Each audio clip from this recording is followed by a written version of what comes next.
Ramai orang takut simpan emas sebab risau harga turun naik. Tapi kan sebenarnya bila kita simpan emas untuk jangka panjang, kita tak perlu fokus sangat pada harga. Sebab apa? Sebab dalam dunia ni yang confirm naik bukan emas je. Barang dapur naik, harga rumah naik, kos perubatan naik, yuran sekolah pun naik. Yang tak naik cuma gaji je kadang-kadang. Hakikatnya bukan emas yang mahal. Kuasa beli duit kita yang makin mengecil. Emas ni aset fizikal. Dia bukan nombor dalam skrin semata-mata. Dalam jangka panjang, emas bergerak ikut inflasi. Sebab tu nilainya kekal relevan. Jadi, bila harga emas naik, tak payah panik. Itu cuma masa yang sedang berjalan. Yang lebih penting sekarang ni bukan harga, tapi dah mula ke belum? Dan gram emas kita makin bertambah atau tidak?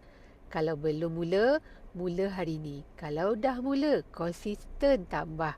Simple.